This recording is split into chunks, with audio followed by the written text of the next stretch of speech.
Pô, rapaziada, essa daqui já é característica essa do Arsenal, né? Mas enfim, se você curte camisas de clube europeu, ó, por exemplo, City, United. Ó, mais uma aqui do Arsenal, inclusive. O parceiro aqui do canal é a Foot Fanatics. Se liga só a ampla variedade de itens do Palmeiras, mas não para por aí. Tem itens também de clubes europeus, camisetas, enfim, uma ampla variedade de itens para você. Primeiro link da descrição. Aproveita que tá valendo muito a pena. Primeiro link da descrição. Bom, rapaziada, para você que curte, então, camisa de clube europeu no geral, não esquece que é o primeiro link aqui da descrição. Rapaziada, hoje eu tô aqui com o Versuti num formato muito parecido com Não Importa o que Digam, então eu não sei o quanto que vai demorar, já pega uma pipoca aí, alguma coisa, uma bebida, não sei. Cachaça. Já se acomoda porque eu não sei se vai demorar 10, 20, 30 ou 40 minutos, mas você já vai saber quando o vídeo subir pro ar quanto é o tempo desse vídeo e não vai parar por aqui. Tem uma parte 2 que inclusive eu julgo ela muito mais polêmica do que essa, e hoje a gente vai falar a respeito da tal reformulação, se vai acontecer, se não vai, os fatores que fazem a gente pensar que é interessante que aconteça uma reformulação.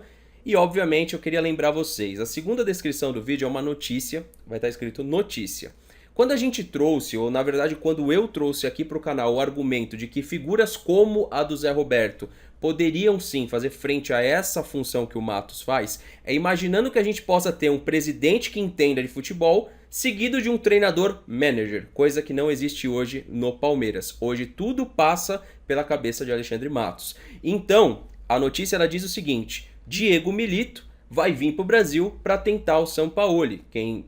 Para quem não sabe, Diego Milito, um grande atacante, passou por Inter de Milão e tudo mais, que também jogou pelo Racing e que hoje toma frente de algumas negociações do clube. E tem gente que acha que o Zé Roberto não poderia fazer essa função. Pergunto para você que acompanha esse canal com toda a honestidade do mundo. Milito, monstro. Zé Roberto foi muito maior que o Milito no cenário mundial. E hoje a gente tem esse cara dentro do clube e está sabendo aproveitar ele de maneira muito errada, talvez. Na verdade, não está sabendo aproveitar o melhor do Zé Roberto. Então, essa é a primeira questão que eu deixo para você comentar aqui embaixo.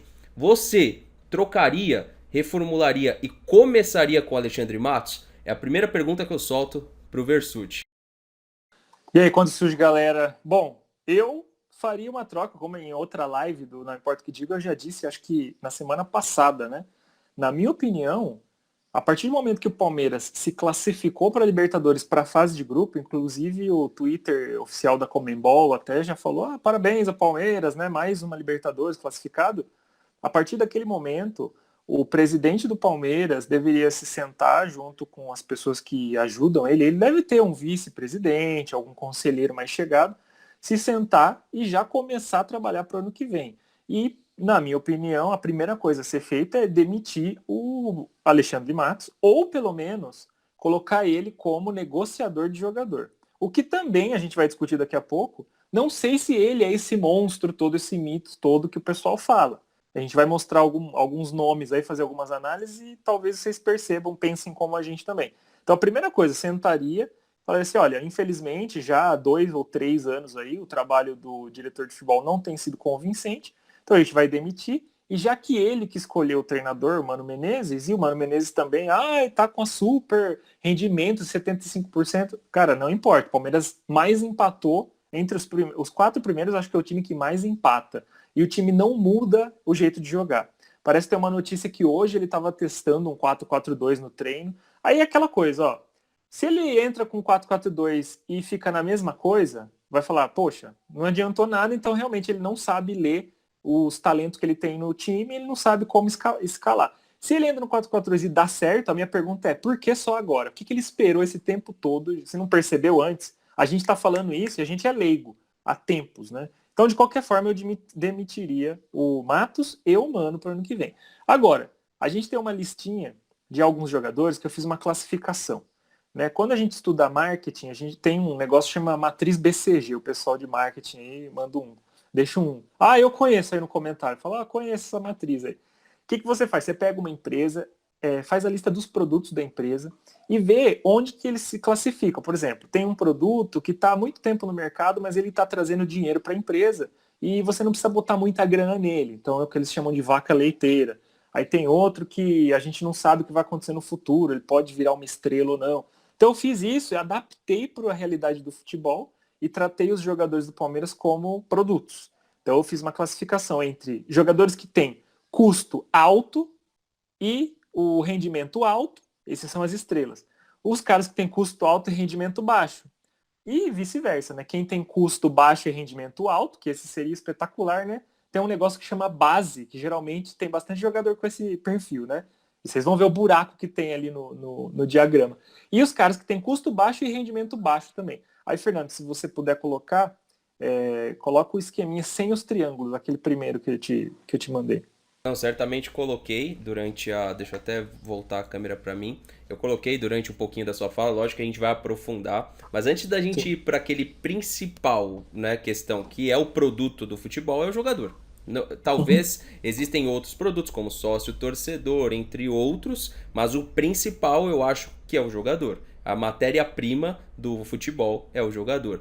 Mas para isso existe um comandante. Aí você falou um pouquinho do Mano Menezes. O que eu penso é o seguinte: todo mundo, ou talvez, se a gente colocar numa escala de percentual, mais de 80% do torcedor palmeirense não queria a chegada do Mano Menezes. E a principal questão, ou o principal argumento, era que trocaria o Felipão por um treinador basicamente igual ao Felipão.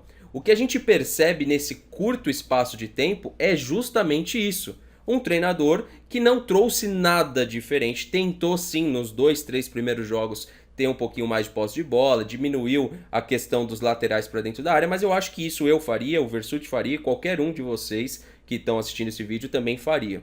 Agora, não manteria Mano Menezes para o ano que vem. A chance da gente trocar um treinador, como foi em toda a administração do Alexandre Matos no meio do ano, é muito grande. Penso eu que não vale a pena. Se você está pensando em reformulação, no meu ponto de vista, tirando os gráficos ali do Versucci de lado e vindo para uma interpretação mais voltada exatamente para o dia a dia, você vai começar por cima. Quem é que está em cima hoje? É o Cícero, é o Alexandre Matos e o Cícero. Depois vem o treinador. Lógico que acima deles, teoricamente, tem o presidente. E talvez tenha a Crefisa envolvida em alguma dessas etapas aí, tá? Só que a gente não pode colocar aqui como certeza, porque ela só se posiciona hoje como uma patrocinadora. Mas eu não sei como são as práticas de bastidor. Então eu acho que o Mano Menezes também não é o treinador ideal para pensar uma reformulação para o Palmeiras no ano de 2020. Você deve estar se perguntando assim, tá, mas qual é o treinador ideal? Eu acho que dentro do cenário nacional nós temos alguns nomes.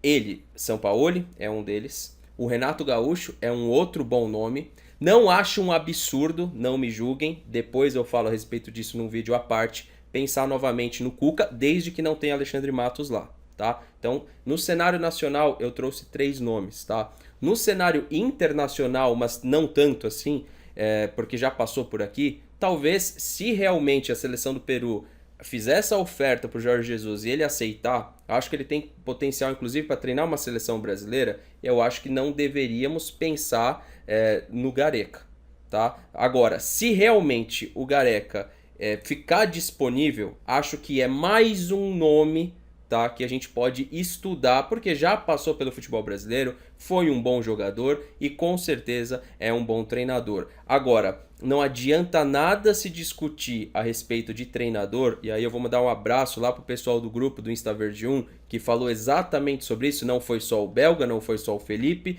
foram vários, o Diego, o Pedro, falaram tudo no mesmo sentido. Não adianta você pensar no treinador... Escutou o trovão? Foi forte isso aqui. E vai começar uma chuva aí, galera. Sendo que não adianta você pensar no treinador, sendo que o problema principal está acima do treinador, né? Então não adianta você trazer um bom treinador se ele não vai ter a autonomia de manager, que inclusive é o que deve segurar Vanderlei Luxemburgo no Vasco para 2020. Então, Versucci, você falou um pouquinho do Mano, se você quiser completar, fica à vontade, mas já vai especificamente para os jogadores. Eu vou te dar alguns nomes aqui para você usar como base aí para o seu argumento. Vamos começar de trás para frente. Goleiros. A gente já tem quase certeza que um Jailson não permanece. Tô colocando ele aí para você. Nas laterais, Diogo Barbosa e Marcos Rocha. O que você faria? Na zaga, Antônio Carlos e Dracena. E agora eu vou mais do meio para frente e ainda não quero ir para aqueles nomes polêmicos que é pro segundo vídeo. Do meio para frente, Lucas Lima, Borja e Daverson. Bom, começando lá de trás, eu fiz uma tabela, coloquei o nome dos jogadores todos que estão no elenco hoje, né, 2019.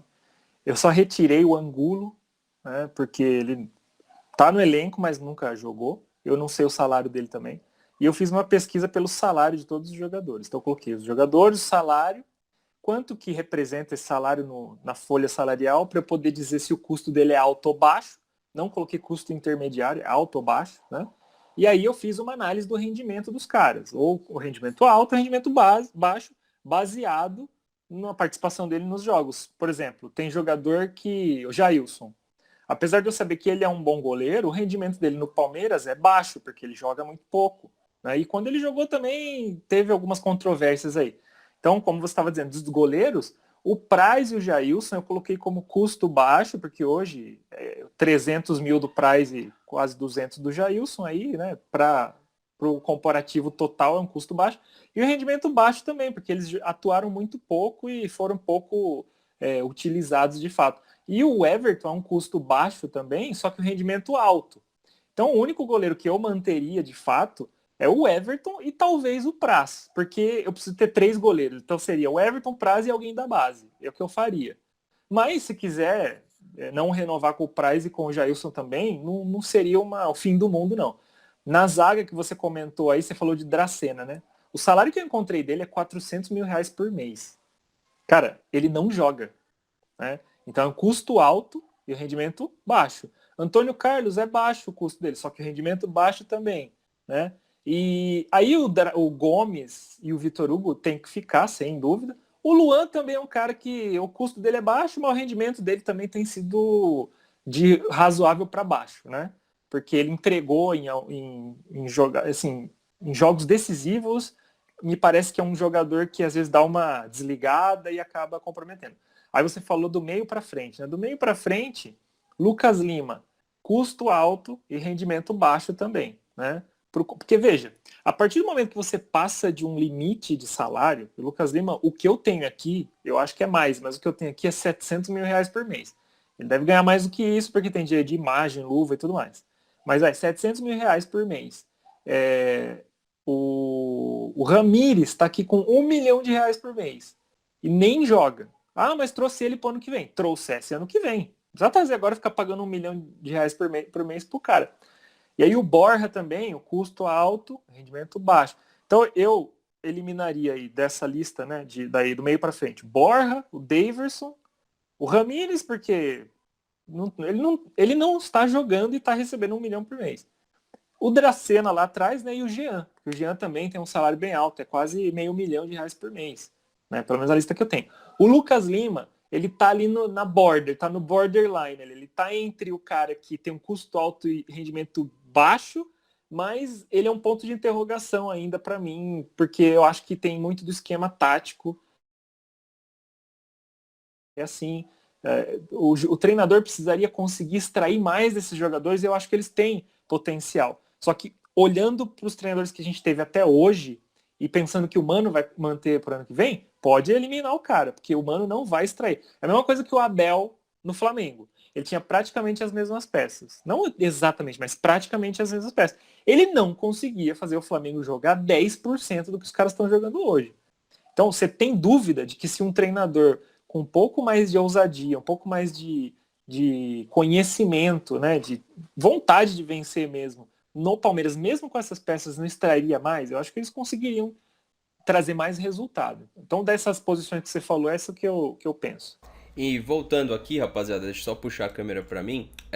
A respeito do que o Versuti falou, é muito legal toda vez que a gente faz uma análise, o Versuti tentar elaborar ela através de dados. Eu vou estar trazendo para vocês através da análise que eu tenho em cima do desempenho, do que eu acho, é mais uma opinião muito particular mesmo, mas é o que faz muitas vezes você formar a sua, né? São os vídeos diários, os pós-jogos, a gente chega numa conclusão de nome a nome. Então vamos lá. A respeito dos goleiros, eu não manteria também o Jailson, e não é nem pelo aspecto apresentado pelo Versuti, é justamente por pensar que se a gente tem já um titular absoluto e o Praz aí com a renovação, eu penso que tem que subir um menino da base. O que se diz hoje é que parece que não tem goleiro, não é mais aquela escola de goleiro como era há uma década atrás. Então vai ter que ir ao mercado trazer um goleiro jovem mesmo. Ah, vai ser, Fernando, então o goleiro da Ponte Preta? Eu não sei qual vai ser o goleiro. Talvez, inclusive, por que não pensar num goleiro sul-americano, num goleiro europeu? Tentar um jovem? Eu acho que poderia ser um caminho interessante, diferente, para a terceira opção. E quem sabe esse cara chegando aí para ser o titular daqui a alguns anos. Beleza, é só uma ideia, tá? A respeito do Jean, eu acho o Jean um exemplo de atleta. Eu acho o Jean um cara agregador de grupo, assim como o Edu Dracena. Mas você não pode ficar pagando aí, se você juntar os dois salários, 400 do Edu Dracena e mais meio milhão do Jean, porque os caras são bons de grupo, né? Então acho que isso é inadmissível. Você tem que pensar primeiro no rendimento que esses caras podem estar trazendo. Outra coisa também do Jean que me dá muita dúvida é o que ele é. Se ele é um volante, se ele é um lateral, o que ele se tornou após esse período já caminhando para a final de carreira? Eu tenho essa dúvida. Porque ele não me parece um lateral, ele não me parece jogar confortável na lateral, e ao mesmo tempo a gente viu um Bruno Henrique derrapando na posição de meia de ligação durante toda a temporada, agora que ele teve uma ligeira melhora, mas o Bruno Henrique não conseguiu repetir a temporada de 2019 que ele fez em 2018, e o Jean não foi utilizado ali na função que eu acho que ele foi o melhor jogador durante sua carreira. É a mesma coisa, a gente pensa no Jean, a gente pensa no Hernanes. O Hernanes começa na lateral, mas teve uma carreira muito melhor a partir do momento que ele jogou como volante, meia de ligação e meio campista. Voltar hoje o Hernanes para lateral lá no São Paulo, será que daria certo? Tenho minhas dúvidas, acho inclusive que não. Acho que o Antônio Carlos não vale nem a pena comentar, não manteria, ponto. Diogo Barbosa, tentaria negociação urgente. Eu acho que tem mercado para fora, porque assim como o futebol brasileiro, o mercado europeu às vezes compra mal também alguns jogadores. Então quem sabe empurrá-lo para uma Udinese, empurrá-lo para um Ajax, o Ajax hoje em dia acho difícil porque melhorou muito a sua escola, mas empurrá-lo para um Porto, para um Benfica não seria uma ideia ruim não. O Marcos Rocha eu manteria.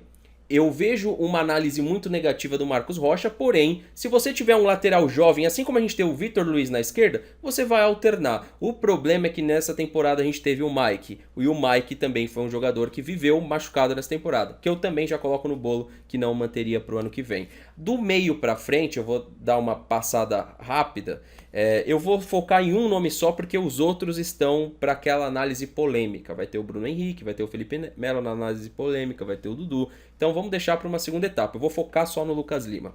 Queria ser brother do Lucas Lima, queria conhecer ele pessoalmente. Nitidamente ele apresentou algumas situações nessa temporada que é um cara que parece que precisa de ajuda, porque a queda de rendimento dele está ligado a alguma coisa extracampo no meu ponto de vista. Não quero incriminá-lo, às vezes é um problema pessoal, às vezes é uma desmotivação, eu não sei. Tem talento? Tem talento. Enxerga o jogo, enxerga o jogo. É um bom jogador? É um bom jogador. É fundamentado? É fundamentado, mas não jogou bola no Palmeiras. Então, a gente viu durante, eu com quase 30 anos de idade, durante todo esse período que eu sou palmeirense, que eu acompanho o Palmeiras, de 96 em diante, eu nasci em 90, eu vi vários bons jogadores passarem pelo Palmeiras e não necessariamente entregar aquilo que a gente esperava. Eu poderia fazer uma lista de bons jogadores que passaram pelo Palmeiras e que não tiveram o rendimento esperado. Eu coloco isso ao Lucas Lima. Sobre o Borja, para finalizar meu argumento, e eu acho muito legal o que o Versuti me mandou hoje e o que ele falou um pouquinho ali.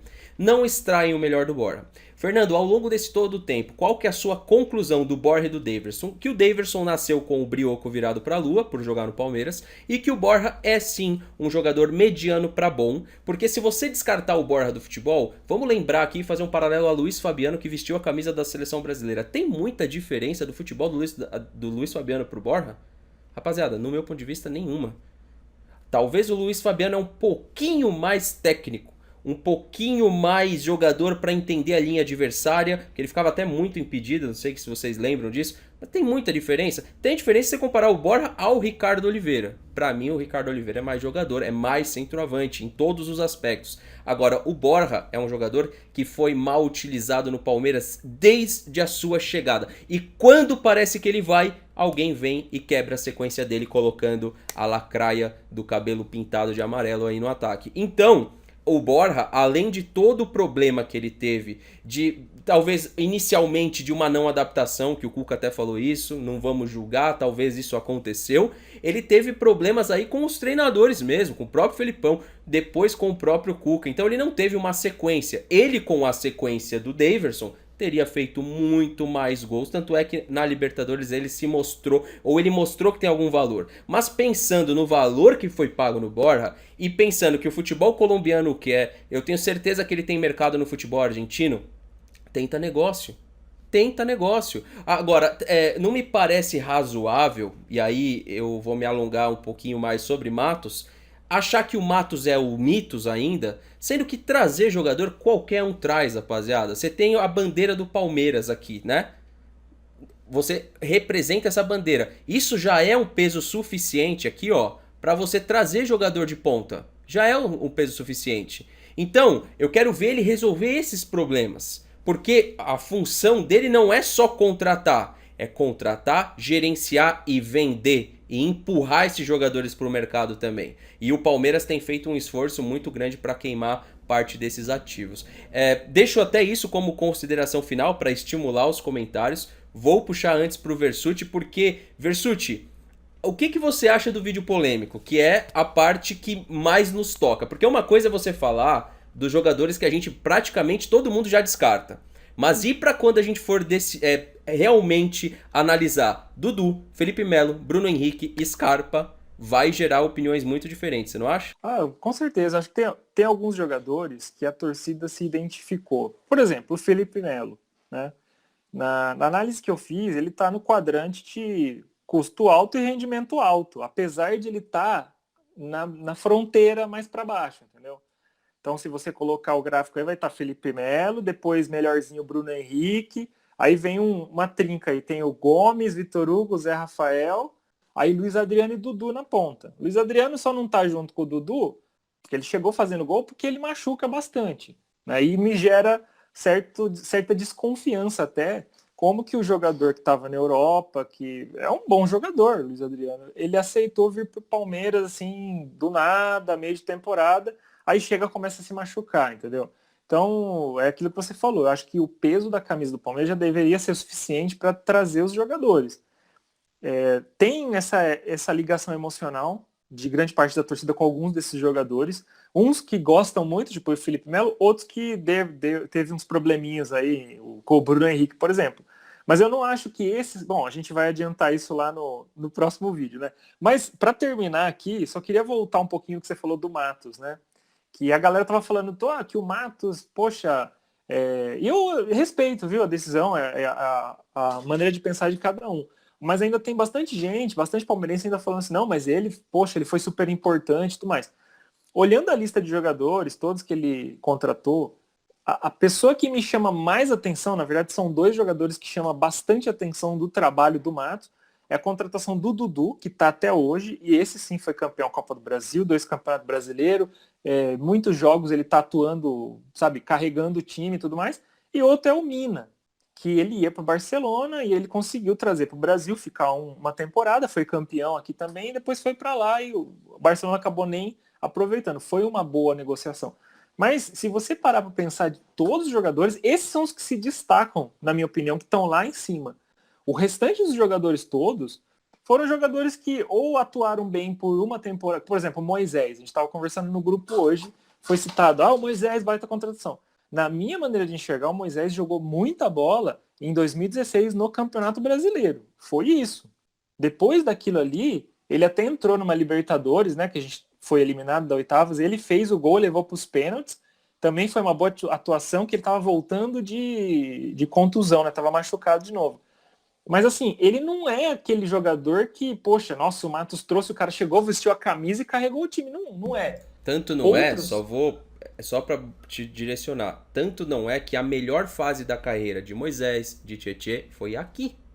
Foi aqui. Então assim, achou uma boa contratação? Achou. Mas quem eram esses caras antes de chegar no Palmeiras? Então, eu concordo, eram contratações medianas e que deram certo.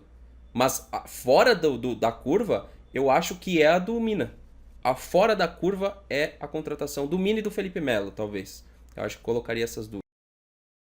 E também, claro, assumindo que foi o Matos que sentou, fez a oração dele lá, me indique jogadores, e ele encontrou o Mina, que eu duvido muito. Ele encontrou o Felipe, o Felipe Melo. Eu acho assim, o Matos, provavelmente, ele atuou muito bem no convencimento do jogador vir para cá. Só que assim, de 2016 para frente, ficou muito mais fácil convencer jogador a vir jogar no Palmeiras. Palmeiras campeão da Copa do Brasil, campeão brasileiro, né?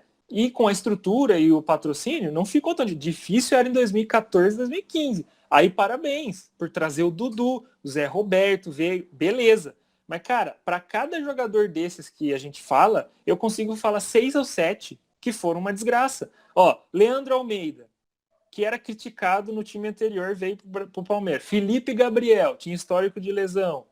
Também ninguém. Wagner, goleiro, era o mais vazado da Série A. Roger Carvalho. Rodrigo veio, não jogou.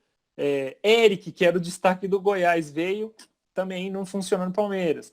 Regis, Fernando da base, que jogou, fez 3 jogos, 2 gols, foi vendido, tem uma matéria da ESPN mostrando que foi contra a vontade dele, ele nem estava sabendo, foi vendido pro Shakhtar. Emerson Santos. Então, assim, tem uma lista, eu tenho a lista aqui gigantesca de jogadores que até bons, por exemplo, Goulart. Cara, o que foi a negociação do Goulart? O cara veio, você vê que ele tem talento. Eu nunca fui super fã, mas os primeiros 2 jogos que eu vi, eu falei, caramba, o cara sabe, tem passe de qualidade, ele tem alguma coisa ali. Mas machucou, aí tava bem, não tava, foi pra China, agora começou a jogar. Ramires, que, sério, não sei por que tá no Palmeiras. Carlos Eduardo, nem falei, você vê que a gente pega no pé do Carlos Eduardo, mas essa lista toda, e eu nem falei a lista completa, o Carlos Eduardo ia ser o último a ser lembrado de problema, entendeu? Então, será que o Alexandre Matos é esse mito mesmo, esse cara que monta super times? Na minha opinião, não. Na minha opinião, ele é um gerente, um executivo de futebol que tem um bom marketing pessoal, ele sabe ali falar com os jornalistas, igual o Mano também. É muito bom para falar na Sport TV, para falar de tática e tal, mas na hora de fazer, resolver problema, o cara não resolve. Mano, vale a pena só mais uma observação. Eu tô pegando os ganchos, igual a gente faz, não importa o que digam. Não cita nomes, tá, Versuti? Porque a gente sabe como é esse meio. Mas o Mano, ele é tão bom nesse extra que a gente já tá vendo até jornalista trabalhando para ele. O que você acha? A gente sabe. Não, a gente sabe, cara, quem são, inclusive. É impressionante isso aí. Eu tava falando no grupo esses dias, inclusive, eu fiquei bravo até, não com as pessoas, né? Fiquei bravo com a situação. Acho que algumas pessoas não entenderam, mas para explicar. O Filipão, quando entrava com o Daverson, quando entrava com o Lucas Lima e não ia bem e tal, era velho, burro, ultrapassado, teimoso. O Mano Menezes chegou, começou a fazer a mesma coisa. Ninguém chama ele de burro, de teimoso, de ultrapassado. Eu não vejo. Imprensa, você vê a imprensa xingando. Mano, num canal que começa com F. Um programa que tem à tarde lá, né? Todo mundo adora o Mano ali. Menos um, que é um de cabelo branco. Começa com S, não vou falar. Ele sempre fala, não, eu não começaria. E ele é o cara que mais fala groselha e ele tá sendo coerente aí. Os outros gostam do Mano por quê? Na torcida palmeirense também. No grupo de WhatsApp, os grupos que eu participo, eu faço busca lá, burro. A última vez que chamaram alguém de burro foi o Filipão. Ninguém chama o Mano de burro. Então o que esse cara tem? Boa relação com a imprensa e marketing pessoal. É isso, cara. Ele é um treinador comum. Tipo Abel Braga, entendeu? Não vejo essa coisa e a gente não critica. Ele é aquele treinador, voltando aí pra mim aqui, tô fazendo a mão, rapaziada. Ele é aquele treinador que tem o bom relacionamento com a imprensa. As coletivas dele, dificilmente ele sai do tom, como o Felipão saía. Então ele tem uma paciência maior, até porque ele tem menos rodagem de carreira do que o Felipão. Então, obviamente, a carga de paciência dele é muito maior que a do Felipão. O Felipão é aqui com a imprensa, a do Mano talvez é aqui. Então, assim, são fatores, rapaziada, que a gente tá trazendo aqui pra vocês, num vídeo quase que ao vivo. Isso daqui não tem montagem, não tem nenhum erro, vocês perceberam que foi o vídeo inteiro num aspecto de programa ao vivo, porque são opiniões que a gente vem debatendo todos os anos. Inclusive, essa administração aí de 2019 conseguiu nos tirar o tesão de falar de Palmeiras no Não Importa o que Digam. Então por isso que eu tô trazendo esse vídeo pra cá. Não tivemos o programa na semana passada. E, Versuti, obrigado novamente pela participação, por dispor de um tempo, inclusive, e montar um gráfico, né? Peço desculpa aí, pessoal que tá passando no helicóptero. e de montar um gráfico para tentar ilustrar melhor para a torcida, de uma maneira mais organizada, aquilo e mostrar que não é achismo. A nossa opinião não é achismo. Eu vivo futebol há 25 anos. Eu nasci chutando bola de futebol. Eu quase me profissionalizei. O Versuti joga futebol. Aqui não é nenhum dois aventureiros. Brinca, mas joga. Joga mais que o Daverson, inclusive. Aqui não é muito difícil. Então não é nenhum achismo, né, rapaziada? Hoje a gente trabalha de maneira séria com isso e não é de agora. Né? A gente vem trazendo seriedade, já elogiamos o Matos, já criticamos, já elogiamos o Gagliotti aqui, inclusive, por combater ali, por bater de frente com a Globo, mas quando a gente acha que tem que criticar e que tem que mostrar para a torcida, a gente vai fazer isso. Para finalizar mesmo, protesto da torcida quase que confirmado para o final dessa temporada, eu não tenho data e local, mas já estou sabendo que vai acontecer e nós vamos incentivar o protesto sim, desde que seja pacífico e de maneira inteligente, tá? Sem quebrar nada e cobrando aqueles que devem ser cobrados. É isso, um abraço a todos quem assistiu até aqui, muito obrigado. Coloca aí nos comentários também, fiquei até o final do vídeo para eu saber que você ficou aqui com a gente até o final. Tamo junto, valeu Versuti, até a próxima e aguardem aí que até semana que vem a gente vai soltar uma parte 2 para vocês. Tamo junto.